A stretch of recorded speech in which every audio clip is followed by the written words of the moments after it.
Style over substance. It refers to a film that prioritizes its aesthetics over its narrative, theme, or message. Often coined in a negative connotation, reviewers use it to criticize the one dimensional and arrogant approach to a story. But is that really fair? I'd argue that many of these stylized films are misunderstood. Filmmakers such as Wes Anderson, Godard, and Baz Luhrmann would agree with me. Having something to say beyond visuals is important, but sometimes all you really need is to establish the feel of a film. Whether that's because the story itself doesn't have much to it other than its distinct frenzied characters, or maybe it's more of an experience than an actual message.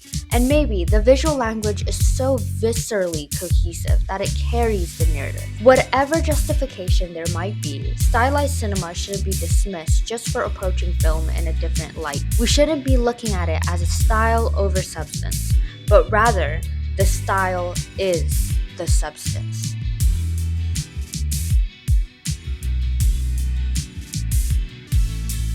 From the Holy Mountain's critique on religious cult-like devotees to On the Silver Globe's eerie representation of tyranny, to Zone of Interest's striking commentary on how ignorant complicity can be just as inhumane as the crime itself, to Love Exposure's vivid depiction of sexual trauma and religious guilt.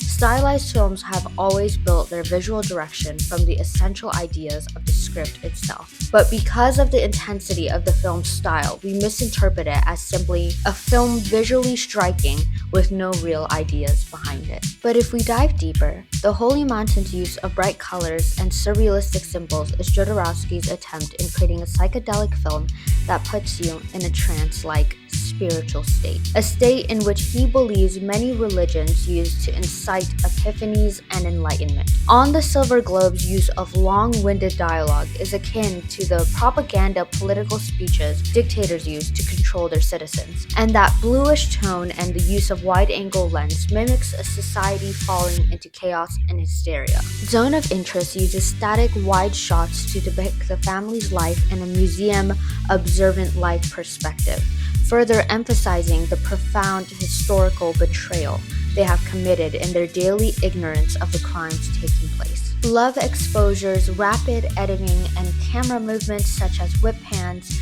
is a contribution to the film's abundance of sequences and twists. The momentum of the cinematography and sound design follows the story's absurdity and turns. It also doesn't help that these films' themes are complex and uncomfortable, which are two things that as an audience we have a hard time digesting, which leads us to falling into that defense mechanism of calling it off as obtuse or pretentious. These filmmakers made the conscientious decision to apply heavier themes through visuals because some of these ideas are way better implied symbolically rather than directly. So though these films seem to prioritize the way it looks over an actual narrative, it doesn't necessarily mean it has nothing to say.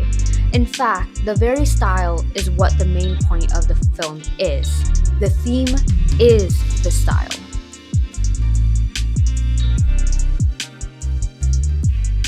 Characters are a vehicle for a story's moral. The birth of character study alone originated in the idea that rather than having plots direct the story's thematic progression, we'd use a protagonist's principles and choices to narrate or justify us through it. The same logic applies to some stylized films. Sometimes being a character study comes from a visual expression rather than a narrative one. Inarritu's Bardo follows a journalist, Silvero, as he battles societal expectations, his identity, and the struggles of his own history. From dramatized or surrealistic visuals to the non-linear storytelling, Bardo's stylized tone highlights our protagonist's inner struggle and decaying outlook on his life. The disorientating style is a direct parallel to how Silvero views his encounters, his work, and his overall world. Amelie takes us on the mischievous adventures of a young, imaginative girl. The saturated, warm colors juxtaposed with the vivid greens are a reflection of how Amelie views her world, just as colorful as a child would. The camera movements, narration, and the breaking of the fourth wall all are evident that the film is Amelie getting lost in her own fantasies and mind. Poor Things is a Frankenstein-inspired story regarding the worldly revelations Bella Baxter discovers shortly after being brought to life by a scientist. Similar to Amelie's techniques, the rigid performances, vibrant cinematography, and unusual camera angles all mirror how someone like Bella, who was just brought to life, would view the world: new and intriguing and exceptional. But I would also argue that the style of the film is a direct influence of who Bella is as a person: peculiar and bizarre. Characters like these might have personalities too idiosyncratic or perspectives so specifically profound that it is better represented in a film that would match that eccentricness, because there's only so far you can go with words to reflect one's individuality. So while these stylized films may seem vain or shallow, they really are the closest we can get to really understanding our protagonists and how they view things. The visuals and style, though awfully much more striking than any other component of the script, is integral to our characters and therefore essential to the story and its very much existing themes or substance.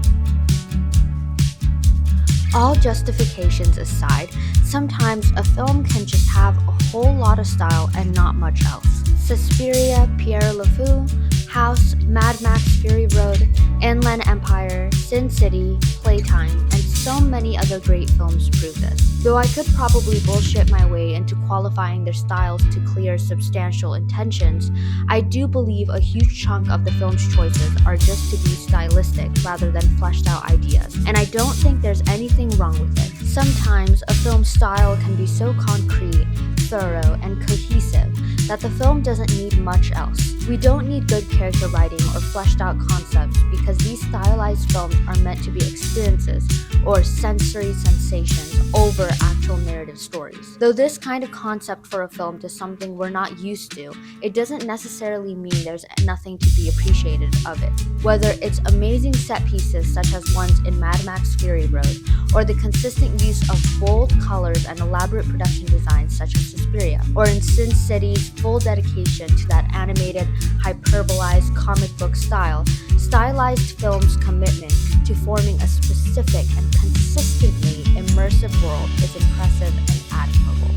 So sure, there are films out there that are misunderstood for only caring of how it looks, even though it is evident those creative decisions are based on something more concrete within the story. But even with that aside, if a film wishes to be nothing more than just a visual triumph, then we should appreciate it as such. After all, a film focusing on really representing the strength of the medium is something that should be celebrated. I love watching movies that really hone in on the fact that movies as a form combine so many of our human senses and art forms. So if a film solely wants to highlight how it looks and sounds and expands on our boundaries of technical filmmaking itself, then please, the more the merrier.